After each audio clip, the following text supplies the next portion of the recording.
नमस्कार दोस्तों, स्वागत है आपका नंद किशोर एजुकेशन वर्ल्ड में। और केंद्रीय विद्यालय की इस सीरीज में आज हम फिर से समझने वाले हैं अंडरस्टैंडिंग द लर्नर वाले टॉपिक को, जो कि पेपर 1 का टॉपिक 3 के अंदर आता है, जिसमें आपको मनोविज्ञान के लिए कुछ प्रश्न पूछे जाएंगे।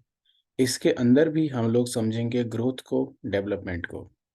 आज हम इन दोनों पर ही बात करेंगे, किस तरह से बालक में किस अवस्था में कितना विकास होता है और किस तरह की वृद्धि उसके शरीर में देखने को मिलती है।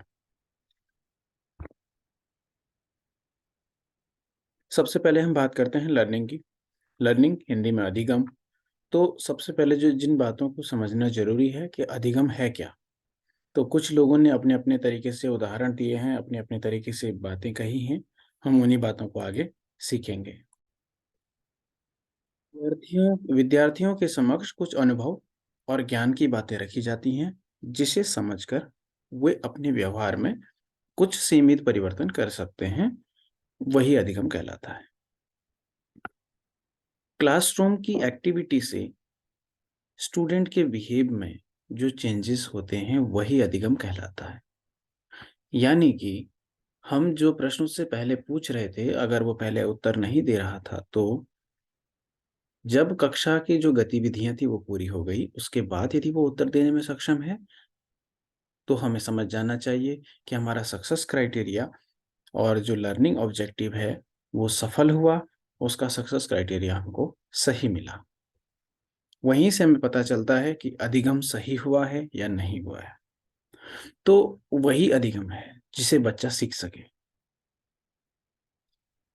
कुछ विद्वान हैं हमारे जो अधिकतर इन बातों को कहते रहते हैं। उनके अनुसार इसमें कुछ कुछ अलग अलग बातें हैं। मनोविज्ञान की बात हो और वुडवर्थ का नाम ना आए, ऐसा हो ही नहीं सकता। तो वुडवर्थ कहते हैं कि हमारी वर्तमान अनुभव में वृद्धि का एक प्रकार ही अधिगम है। यानी हमें अभी जो और हमारा अभी जो नॉलेज है, वो अगर उसमें थोड़ा सा भी डेवलपमेंट होता है तो वही एक अधिगम का प्रकार है। गिलफोर्ड कहते हैं कि व्यवहार के कारण अधिगम है। यानी कि हमारे बिहेव में कुछ भी अगर चेंजेस देखने को मिल रहे हैं तो वो अधिगम ही है। क्रो एंड क्रो भी इसमें यही कहते हैं कि अधिगम के अंतर्गत आदतें, ज्ञान तथा व्यवहार को ग्रहण करना आ जाता है। यानी कि हमें जिस नॉलेज को हम सुन रहे हैं, पढ़ रहे हैं, देख रहे हैं, अगर हम उसको अपने में अप्लाई कर देते हैं तो वही अधिगम कहलाता है। गेट्स के अनुसार अधिगम अनुभव द्वारा व्यवहार की शोध है। तो ये एक शोध के द्वारा इसको मानते हैं कि हमारा जो व्यवहार है उसे किस तरह से देखा जा रहा है, वही जो है अधिगम कहलाएगा। आते हैं दोस्तों अधिगम के बाद कि अधिगम के बाद जो टॉपिक है वो है वृद्धि। वृद्धि को अंग्रेजी में ग्रोथ कहते हैं। वृद्धि नाम से ही पता चल रहा होगा कि जिसमें कुछ चीज़ के बढ़ने की बात की जा रही है। किसी चीज़ के, किसी वस्तु के, किन्हीं आदतों के, शरीर के किसी अंग के आकार का बढ़ना ही वृद्धि कहलाता है। वृद्धि दो तरह से होती है, एक होती है बाह्य वृद्धि और एक होता है आंतरिक वृद्धि। आंतरिक वृद्धि में कई चीजें आती हैं। बाहरी वृद्धि में शारीरिक बनावट, क्रियाकलापें और रंग रूप आदि आ जाते हैं। और वृद्धि और विकास जो है, ये दोनों के दोनों कहीं ना कहीं प्रभावित होते हैं वंशानुक्रम से और वातावरण से। इसके हम पिछले वीडियो में चर्चा कर चुके हैं। वंशानुक्रम और वातावरण का एक विस्तृत वीडियो पिछले सेशन में लिया गया था। अगर आप उसको देखना चाहते हो तो आप मेरे पुराने वीडियो में ज़रूर जाइएगा, वहाँ से उसे ज़रूर देख सकते हैं। मैं डिस्क्रिप्शन में भी उसका लिंक डाल दूंगा, आप वहाँ से भी उसे देख पाएंगे। तो वृद्धि पर सकारात्मक प्रभाव भी पड़ते हैं और नकारात्मक प्रभाव भी पड़ते हैं। सकारात्मक प्रभाव पड़ेंगे, अच्छाई होगी परिवार में, हेरिडिटी के द्वारा लोगों के, परिवार के लोग ही सज्जन होंगे, तो कहीं ना कहीं बच्चे के अंदर भी कुछ ना कुछ लक्षण दिखने लग जाएंगे। तो नकारात्मक प्रभाव भी पड़ते हैं। हमारी कभी-कभी बच्चा बहुत होनहार होता है, लेकिन परिवार की संगत के कारण, वातावरण के कारण, हेरिडिटी के कारण उसकी आदतें बिगड़ जाती हैं और फिर वो कहीं न कहीं काम नहीं कर पाता है। तो कभी भी अगर आपको ऐसा केस स्टडी करने को मिले या क्वेश्चन ऐसा एग्ज़ाम में आए कि एक बच्चे के लिए एक बच्चे का व्यवहार परिवार में बहुत खराब है, वो कक्षा में भी बहुत गलत व्यवहार कर रहा है और आपके समझाने पर भी वो नहीं समझ रहा है, तो आप इसमें क्या केस स्टडी करेंगे? तो आपको केस स्टडी के दौरान एक वंशानुक्रम और दूसरे वातावरण, इन दोनों को भी स्टडी करना होगा, इन दोनों का भी अध्ययन करना होगा, उसके बाद ही आप जो है रिपोर्ट बनाएँगे। कई चीज़ों का अध्ययन करना होगा लेकिन 2 मुख्य कारण ये भी हैं, क्योंकि इससे बच्चे के विकास में बहुत ज़्यादा प्रभाव पड़ता है। अब आते हैं विकास किसे कहते हैं? विकास दोस्तों ऊपर हम बात कर चुके हैं जैसे वृद्धि है, वृद्धि का ही साथ-साथ चलने वाला एक विकास नाम का भी है, जो कि निरंतर चलता रहता है, निरंतर चलता रहता है। जब तक आदमी एकदम से प्राणवायु उसकी जब तक ना निकल जाए, तब तक जो है विकास चलता रहता है। शिक्षा मनोविज्ञान व बाल मनोविज्ञान में जो है 3 तरह के महत्वपूर्ण अध्ययन माने गए हैं। एक शैशवावस्था का, एक बाल्यावस्था का और एक किशोरावस्था का। ये 3 ही इसलिए क्योंकि एक स्कूल टीचर को इन तीनों से ही डील करनी पड़ती है। विकास के प्रौढ़ावस्था भी है, वृद्धावस्था भी है, लेकिन विशेषकर इन 3 अवस्थाओं में ही सँभालना मुश्किल हो जाता है, इसलिए इन 3 अवस्थाओं को ही महत्वपूर्ण की संज्ञा दी गई है। आओ दोस्तों शुरू करते हैं शैशवावस्था से। जन्म के 2 वर्ष तक की अवस्था को शैशवावस्था कहते हैं। इसमें शिशु का शारीरिक, मानसिक विकास तेजी से होता है। इस अवस्था में बालक पूर्ण रूप से माता और पिता पर आश्रित होते हैं। इस समय बच्चा जो है वो पुनरावृत्ति की प्रयास करता है। जैसे माता-पिता करते हैं, आप लुलु लुलु करोगे वो भी लुलु लुलु लुलु करेगा। आप कुछ आवाज़ें निकालो वो भी वही आवाज़ निकालने की कोशिश करेगा। तो कहीं न कहीं वो पुनरावृत्ति करके सीख रहा होता है और प्रयासों के द्वारा सीख रहा होता है और त्रुटिपूर्ण व्यवहार उसका होता है, कोई बनावट उसमें नहीं होती है, वस्तु की प्रधानता ही होती है। छोटे-छोटे शब्दों का वो प्रयोग करने लगता है, जैसे हर चीज़ को मम बोलना। भारत में तो बहुत विशेषकर इस हिंदी भाषी प्रदेशों में तो इसको ज़्यादातर ही प्रयोग किया जाता है, कि वो छोटे से ही बच्चे को अब तो बल्कि जो वो बच्चे को पानी पियोगे ऐसा नहीं बोलते हैं, मम पियोगे ऐसा बोल देते हैं। वो बचपन से ही उसको एक मम-मम की आदत दिलाई जा रही है। तो कहीं न कहीं ये यही बताता है कि शैशवावस्था में भी वो विकास तो उसका हो रहा है, लेकिन वो आंशिक विकास है, वो शब्दों से वो कुछ-कुछ मात्राओं से वो शब्दों को सीखने की कोशिश कर रहा है। तो यह भी विकास का एक लक्षण है। इसमें भी कुछ लोगों ने परिभाषाएँ दी हैं, स्टैंग की परिभाषा। इनमें मैंने किन्हीं वेबसाइटों की मदद ली है, उनका मैं बहुत धन्यवाद देना चाहूँगा। हिंदी दुनिया नाम की एक वेबसाइट है, मैं उसको एक बार देख के फिर से बोलूँगा।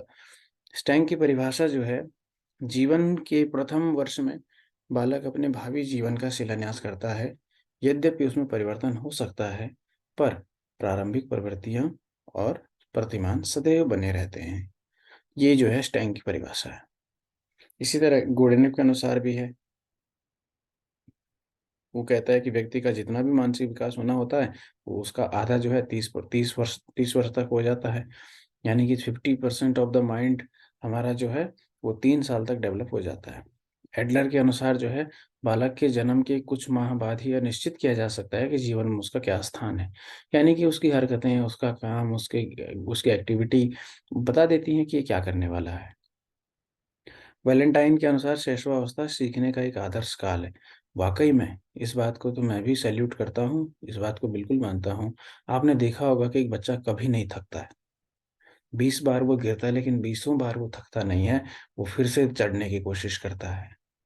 तो यह एक लर्निंग का जितना भी अगर माने, अगर इब्राहिम लिंकन के बाद अगर कोई आइडियल बना है किसी का, तो वो बच्चा बन सकता है।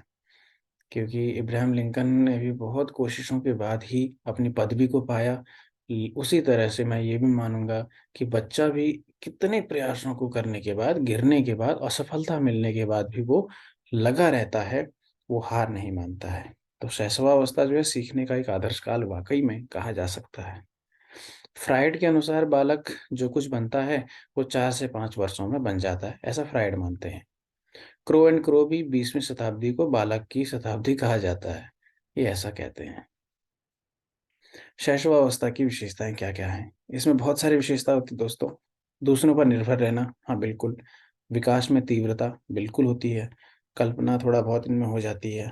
सीखने में तीव्रता बिल्कुल, जैसा ही बच्चे सीखते हैं माता पिता से वही वे बोलने लग जाते हैं, वैसे ही एक्टिविटी भी करने लग जाते हैं। आपने बहुत सारी वीडियोस देखी होंगी, मीम्स देखे होंगे जिसमें बच्चे अपने माता पिता की नकल करते हैं, तो वो कहीं ना कहीं सीखने का ही एक वो है, उद्देश्य है। आत्म प्रेम की भावना, नैतिकता का अभाव, तो इसमें बिल्कुल ही नैतिकता का अभाव रहता है। उन्हें नहीं पता उन्हें दादाजी से कैसे बात करनी है, दादी से कैसे बात करनी है, क्या किससे कैसे बात करनी है, उन्हें बस बोलना है। ठीक। और जो है उनके मूल प्रवृत्तियों पर आधारित व्यवहार होता है, जो प्योर व्यवहार जिसे कहते हैं, भगवान का रूप जिसे कहते हैं, वो बच्चों का उस समय व्यवहार होता है। अनुकरण से वो सीखते हैं और स्थूल वस्तुओं से वो सीखते हैं। शैशवावस्था में किस तरह से विकास सहायक है, जरा देखते हैं। एक तो दोस्तों इन्हें सकारात्मक वातावरण देना जरूरी है। अगर उचित वातावरण नहीं मिला तो ये लोग, इनकी जो डेवलपमेंट की क्षमता होती है वो कुंठित हो जाती है।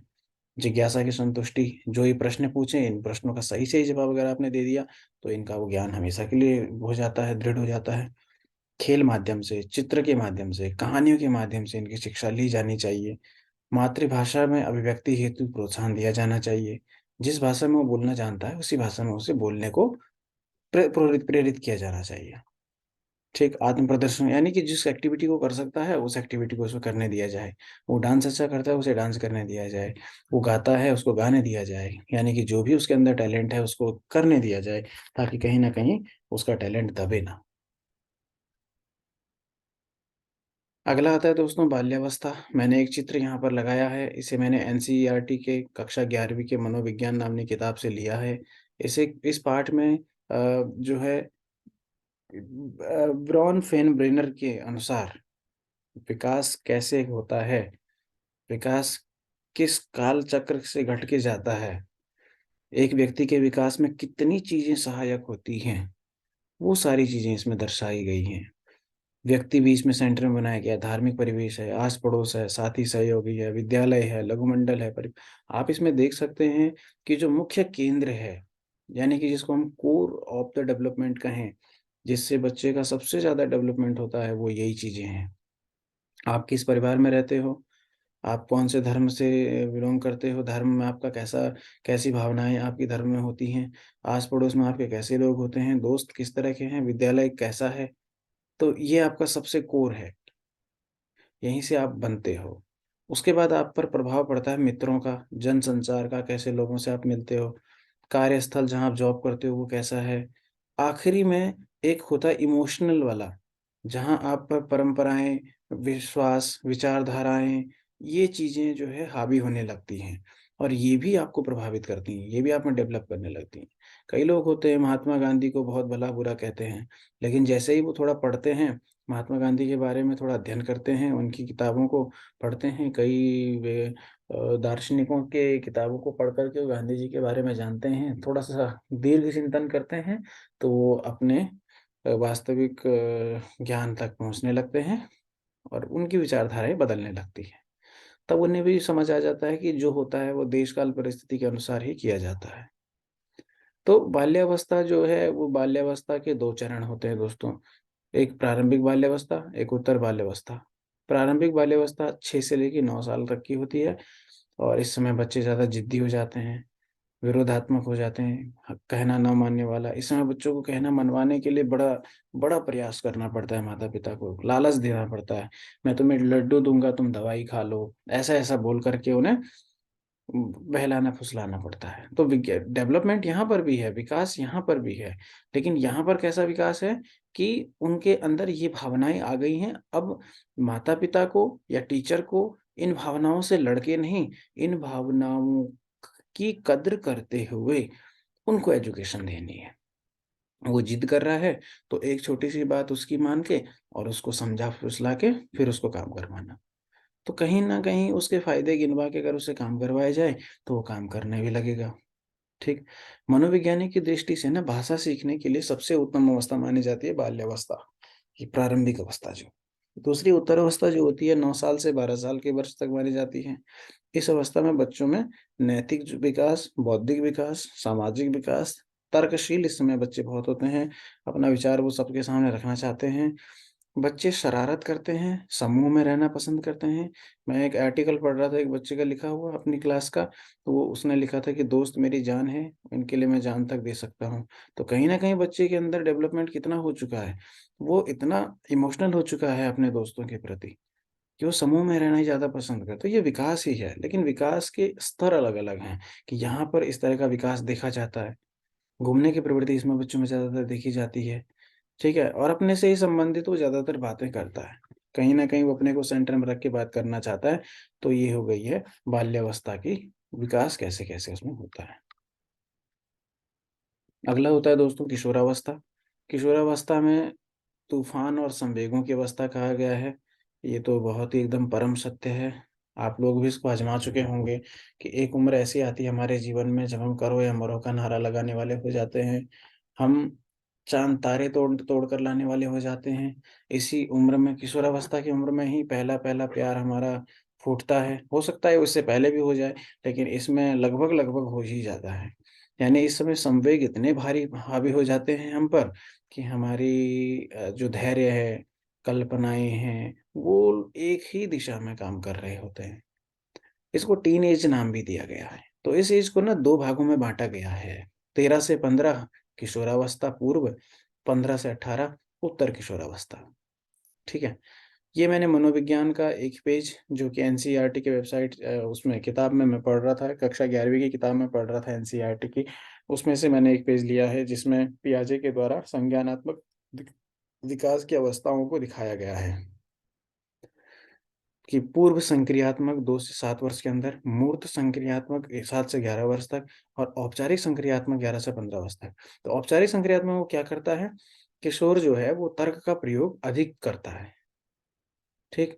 अमूर्त रूप से कर सकते हैं और परिकल्पना चिंतन विकसित यहाँ पे वो चिंतन कर सकता है, ठीक है? ऊपर जो 7 से 11 वर्ष के अंदर है, उसके अंदर तो घटनाओं से संबंधित युक्तसंगत तर्क ना कर सकता है केवल और वस्तुओं को विभिन्न समूहों में वर्गीकृत कर सकता है। लेकिन यहाँ पे वो उतना चिंतन नहीं कर सकता है, परिकल्पनाएँ वो यहाँ पे नहीं कर सकता है। तो कहीं न कहीं एक एज ग्रुप होती है जब आदमी को कोई कॉन्सेप्ट समझ आता है, उसी तरह के लिए पियाजे ने यह एक ग्रुप बनाया है। आप लोगों को इस बात को ज़रूर ध्यान में रखना चाहिए क्योंकि प्रश्न इस तरह के भी बन सकते हैं कि औपचारिक संक्रियात्मक किस वर्ष के आयु के बच्चों के लिए पियाजे द्वारा सुझावित किया गया था, तो वो ये है, ठीक है? इस अवस्था में ना सबसे ज़्यादा दोस्त बनाने की सबसे ज़्यादा वो होती है। चाहे गर्लफ्रेंड हो, बॉयफ्रेंड हो या दोस्त हों अपने, ये बनाने की सबसे ज़्यादा प्रवृत्ति इस किशोरावस्था में आदमी के अंदर पाई जाती है, बच्चे के अंदर पाई जाती है। साथ ही बच्चों में ऊँची आकांक्षाएँ हो जाती हैं, नई आदतें आ जाती हैं, व्यवहार में भटकाव आ जाता है। सॉरी यहाँ पे ना ही लिख दिया मैंने। नशा और अपराध की तरफ जो झुकाव आदि देखने को मिलता है। हो सकता है, ये सारी चीज़ें डिपेंड करती हैं कि किस तरह की हेरिडिटी, किस तरह का एनवायरनमेंट है। तुम किस तरह के दोस्त, वातावरण हम कुछ देर पहले बात कर रहे थे ना इसमें ये वाला कि ये जैसा होगा, ये चारों तरफ जो सर्कल तुम्हारा ये जैसा होगा, वही उसी तरह का तुम्हारा डेवलपमेंट होगा, उसी तरह की अवस्थाओं में तुम्हारे विकास देखने को मिलेगा। तो ये है हमारा विकास का सिद्धांत। इस अवस्था में दोस्तों के, मित्रों की, अभिभावकों की सलाह और मार्गदर्शन बहुत ज़रूरी होता है। अगर आप माता-पिता हैं जो मेरा वीडियो देख रहे हैं, तो मैं आपसे अनुरोध करूँगा कि एक शिक्षक होने के नाते मैं आपसे यही कहूँगा कि इस उम्र में बच्चों के साथ संवाद करें, बात करें। उनको उनको अकेला ना छोड़ें। उनको अकेला छोड़ने से वो भटक जाएँगे। वो आपको नहीं पूछेंगे तो वो बाहर किसी को पूछेंगे और बाहर क्या गारंटी है कि उनको कोई सही राह दिखाए। अंदर तो आप उनके माता-पिता हैं, आप उनको सही रास्ता दिखाएँगे। इसी विषय में मैं शिक्षकों से भी कहूँगा कि साथियों, अगर आप एक ऐसे बच्चे के साथ डील कर रहे हो, जो कि इस तरह की समस्या से जूझ रहा है, तो उससे संवाद करें, उसे कॉन्फिडेंस में लें, उसे अपनाएँ, उसे अपनापन दिखाएँ, उसके बाद उसे सही रास्ते पर समझाएँ। तो यही एक सही तरीका होता है। इस उम्र में बच्चे को समझाने का। क्योंकि इस उम्र में जितना डाँटना, फटकारना होता है, अगर वो ज़्यादा हो, तो बच्चा फिर उस तरफ से मुँह मोड़ने लगता है और वह अपने उन लोगों से वो दूर रहने लगता है। फिर वो अपनी बातें छुपाने लगता है, फिर वो कहीं न कहीं ऐसे एक्सपोज़र खोजेगा, जहाँ से उसे वो गैप मिले। जो आपके साथ नहीं बोल पाता, वो वहाँ वो बताएगा। फिर वो कहाँ जाएगा, ये नहीं पता, फिर वो भटक जाएगा। क्रो एंड क्रो जो है वो यही कहता है कि किशोरावस्था जो है वर्तमान की शक्ति और भावी आशा को प्रस्तुत करता है। यानी कि उस समय तो शक्ति उसकी मिलती है, लेकिन उसकी शक्ति पॉजिटिव है तो भावी आशा जो है पॉजिटिव होगी। उस समय शक्ति नेगेटिव है तो भावी आशा यानी फ्यूचर उसका नेगेटिव देखने को मिलेगा। यही चीज़ें क्रो एंड क्रो कह रहा है। स्टैनले हॉल कहते हैं किशोरावस्था तनाव, तूफान, संघर्ष ये विरोध की अवस्था बिल्कुल है। यहाँ वो एक-दूसरे का विरोध बिल्कुल करते हैं। आगे आने वाली विशेषताओं में हम देखेंगे क्या-क्या होता है। किरिल पैट्रिक कहते हैं कि किशोरावस्था जीवन का सबसे कठिन काल है। शायद ऐसा कहना ठीक हो। वो किरिल पैट्रिक कह रहे हैं, लेकिन मैं नहीं मानता। कठिन काल तो नहीं मानता मैं। हाँ, मैं ये मानता हूँ कि थोड़ा-सा संघर्ष वाला काल ज़रूर है, लेकिन कठिन नहीं। कठिन और संघर्ष में काफ़ी अंतर है और ब्लेयर जोन्स एवं सिम्पसन के अनुसार किशोरावस्था प्रत्येक व्यक्ति के जीवन का वह काल है जो बाल्यावस्था के अंत में होता है और प्रौढ़ावस्था के आरंभ में समाप्त हो जाता है। ये याद करना आपके लिए बहुत आसान होगा। हो सकता है कि इसमें ये परिभाषा आपको पूछी जाए। इसकी विशेषताएँ क्या होती है? किशोर की और किशोरियों की रुचि समानता भी हो जाती है। मतलब एक लड़का-लड़की, लड़की-लड़का ऐसा पसंद करने में उनकी पसंद बढ़ने लगती है। इस अवस्था में संवेग प्रबल हो जाते हैं। किशोर जो है भावुकता, अस्थिरता, उत्साह, उत्साहहीनता में ग्रसित होता है। भाव में बहने लगता है, दोस्ती में बहने लगता है, प्यार में पड़ जाता है और वो सही कदम उत्साहित सही क कभी-कभी ना वो उत्साहित हो जाता है बहुत अच्छे से, कभी-कभी वो एकदम से हताश भी हो जाता है। दिवा स्वप्न कहते हैं दोस्तों कि वो होता है ना चाँद तारे तोड़ लाऊँगा, मैं तुम्हारे प्यार में पागल हो जाऊँगा। ऐसे स्वप्नों को देखने के कारण बच्चों की प्रवृत्तियाँ उल्टी-पुल्टी बढ़ जाती हैं। किशोर स्वभाव से परंपराओं और रूढ़ियों के विरोध में स्वतंत्रता प्रेमी होते हैं। ये ना किसी परंपरा में नहीं पड़ते। इसी समय यही एक समय होता है जब वो इन पूजा-पाठ इसमें विश्वास करना छोड़ देता है। फिर वो एक अलग अपनी ज़िंदगी, अपने जीवन, अपने सिद्धांत बनाने लगता है। ख़ैर सही भी है, पर देखने को मिलता है कि वो किस किस तरह की हरकतें कर रहा है, उसके हिसाब से इसका सही और गलत डिपेंड करता है। इस उम्र में परंपरा, अंधविश्वास, रूढ़ी इसमें वो समय पसंद नहीं करता इसमें बिताना। वो एक नई सोच को बनाना पसंद करता है। विषम लिंगीय प्रेम की भावना उत्पन्न होती है, बिल्कुल डेफ़िनेटली।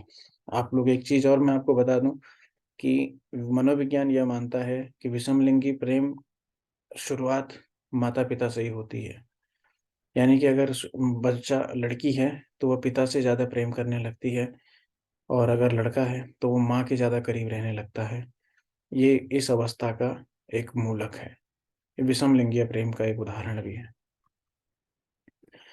किशोरों में सामाजिक सेवा की भावना तीव्रता से विकास होता है। हाँ, इस समय सामाजिक सेवा करने वो लगते हैं। कुछ लोग तो इस समय छात्र नेता बन जाते हैं, तो है कुछ मॉनिटर बनने की भावना, क्लास में प्रथम आने की भावना इस समय ज़्यादा उनके अंदर हो जाती है। अटेंशन पाने की भावना, बैक बेंचर बन कर के अटेंशन पाने की भावना, क्लास में किसी का मज़ाक उड़ाकर अटेंशन पाने की भावना, किसी के साथ बदतमीज़ी करके अटेंशन पाने की भावना। ये पॉज़िटिव नेगेटिव दोनों डिपेंड करता है कि वो किस तरह के बैकग्राउंड से, किस तरह के हेरिडिटी, किस तरह के एनवायरनमेंट से आता है। किशोर अपने समूह को अत्यधिक महत्व देता है और उसके आचार-व्यवहार के इसमें होता है ना जैसे कि मेरे दोस्त को तूने कैसे हाथ लगा दिया, तो वो इसी समय देखने को मिलता है। शिक्षा का प्रकार इसमें कैसे होता है? शिक्षा की योजना जो है किशोरों की रुचियों और भावनाओं को संतुष्ट करने वाली हो। कैसे शिक्षा दोगे भैया बच्चों को? तो दोस्तों अगर आपसे प्रश्न यह पूछा जाए, यानी कि अगर आप पहुँच भी जाओ वहाँ तक डेमो तक, मेरी पूरी आप लोगों के लिए हृदय से मेरी इच्छा है कि आप डेमो तक पहुँचो और आप क्वालीफ़ाई भी कर जाओ, आप एक शिक्षक लग जाओ। तो शिक्षक लगने के बाद अभी आपके यही काम रहेंगे कि यदि शिक्षा की जो योजना आप उन बच्चों के लिए बनाओगे, तो वो ऐसी बनाओगे कि जो उनकी रुचियों के अकॉर्डिंग हो। अगर उसे कविता करना पसंद है तो उसको हिंदी सिखाओ लेकिन कविता करते-करते। उसको विज्ञान सिखाओ लेकिन कविता करते-करते। थोड़ा योजनाएँ तो टीचर को बनानी होंगी। टीचर का काम एक छोटा-मोटा काम नहीं है। टीचर एक बहुत बड़ी जॉब है। टीचर एक बहुत बड़ी रिस्पॉन्सिबिलिटी है। टीचर के हाथ में वो नवयुवक है, टीचर के हाथ में शिक्षक रूपी छात्र रूपी वह हथियार है, जिसका प्रयोग सही भी हो सकता है, गलत भी हो सकता है। तो अगर शिक्षक जो है, वो खिलाड़ी है, तो वो छात्र को महान खिलाड़ी बना सकता है। अगर शिक्षक नहीं खिलाड़ी खिलाड़ी नहीं है और अगर वो खेलना नहीं जानता है, तो इस समय छात्र ऐसे ही एक अवस्था होती है जब विषयों के प्रति से विमुख हो जाता है आदमी। जब आदमी को किसी विषय से बिल्कुल नफ़रत हो जाती है कि मैं इस विषय को ही नहीं पढ़ूँगा, तो कहीं न कहीं शिक्षक का भी उसमें थोड़ा बहुत रोल तो होता है। बच्चों को तर्क का अवसर दो, उनको आत्मनिरीक्षण का अवसर दो, उनके विचार सुनो, ये ज़रूर है। इस समय शिक्षा ऐसी ज़रूर होनी चाहिए। उचित और अनुचित के मध्य अंतर करने वाली नैतिक और धार्मिक शिक्षा उनको ज़रूर दो। प्यारे दोस्तों, मैं एक चीज़ बताना चाहूँगा, इसमें एक उदाहरण जोड़ना चाहूँगा इस विचार पर। एक बार मैं ग्रेड 9th को पढ़ा रहा था हिंदी, उसमें एक कविता है धर्म की आड़। तो उसमें उसमें भी यही होता है कि कहीं न कहीं एक आदमी को धार्मिक रूप से मंदिर से बाहर निकाला जाता है। आजकल आप देख भी पा रहे होंगे जिस तरह से कुछ चल भी रहा है ऐसा धार्मिक विवाद उत्तराखंड के किसी ज़िले में। तो वही धार्मिक विवाद हुआ, उन्होंने उसके बच्ची के पिताजी को जेल में डाल दिया। तो मैं कविता पढ़ा रहा था, बच्चों को मज़ा नहीं आ रहा था पढ़ने में और मैं खुद महसूस कर रहा था कि ये बिल्कुल बोर हो रहे हैं। तो मैंने उन पूरी कक्षा को 2 भागों में डिवाइड कर दिया और अब उनके विचार लेना शुरू कर दिए कि बच्चों इस कविता में ये हुआ है, अब आप लोगों के विचार मुझे चाहिए। कुछ लोग पक्ष में आ जाओ, कुछ लोग विपक्ष में आ जाओ। थे कुछ लोग पक्ष वाले भी और कुछ लोग विपक्ष वाले भी थे। तो बहुत अच्छी डिबेट हुई और उन्हीं डिबेट से वो प्रश्न और उत्तर बाहर निकल कर के आए। और उस दिन सारे बच्चों ने, जो बच्चा कक्षा में ध्यान भी नहीं देता था, वो बच्चा भी, जिस बच्चे के लिए मुझे अलग से डिफरेंशिएशन लाना पड़ता था, वो बच्चा भी आज बिना डिफरेंशिएशन के कक्षा में पार्टिसिपेट कर रहा था। तो कहीं न कहीं ये चर्चा, तर्क और अनुचित और उचित का अंतर करना, अगर ये प्रयोग किए जाएँ, तो शिक्षा बहुत आसान हो जाती है बच्चों के लिए इस उम्र में। उत्तरदायीपूर्ण, हाँ, उनको कोई उत्तरदायी तो ज़रूर दे देना चाहिए। क्लास का मॉनिटर बना दो। क्लास के किसी कुछ कामों को, छोटे-छोटे कामों को करने का वो दे दो, ताकि वो लोगों की नज़र में हीरो जैसा दिखने लगे। ये हर कोई चाहता है उस उम्र में। बच्चों को ये इसी उम्र में नहीं, ये तो वैसे सभी उम्र के लोगों के लिए है। आप भी किसी की वीडियो पर कमेंट कर देते हो अच्छा वाला, तो उसको मोटिवेशन मिल जाता है, वो और अच्छा करने लगता है। कोई गलत वाला कमेंट कर देते हो, वो हो जाता है, उसका मोटिवेशन गिर जाता है। फिर वो उस तरह से काम नहीं, उसका मन नहीं लगता है काम करने में। वो हर किसी की उम्र में होता है, एक ही उम्र में नहीं, लेकिन इस उम्र में ज़्यादा होता है। प्रशंसा उसकी की जानी चाहिए और यही था किशोरावस्था का विकास, जिसमें आपने शिक्षा का प्रकार देखा, शिक्षा कैसी होती देखी, चुनौतियाँ देखी। अब मैं आपको एक विशेष बात बताने वाला था जो कि मैंने ग्रेड 11th की मनोविज्ञान नाम की किताब से लिया है। पियाजे का मानना था पियाजे का मानना था कि जो औपचारिक संक्रियात्मक विचार हैं, ठीक है?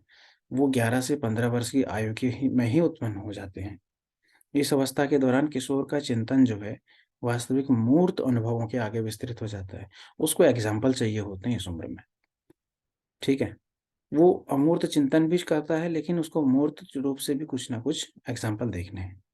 पियाजे ने इसी तर्कना को परिकल्पनात्मक निगमांतात्मक तर्कना भी कहा है। तो ये था आज का विचार, जिसमें आप लोगों ने शिक्षा अधिगम को देखा और अधिगम के प्रकार को देखा, विकास और वृद्धि को देखा। आज के लिए दोस्तों इतना ही, फिर मिलेंगे अगली वीडियो में। धन्यवाद आपका और आपके समय के लिए। आप अच्छे से पढ़ें। एक और सलाह मेरी तरफ से कि कक्षा 11 और 12 की साइकोलॉजी, मनोविज्ञान की किताब को अवश्य पढ़ें। उसमें बहुत ही ज़्यादा हेल्पफुल चीज़ें आपको मिल जाएँगी देखने को। धन्यवाद, चैनल को सब्सक्राइब करें, वीडियो को लाइक करें, शेयर करें। Thank you.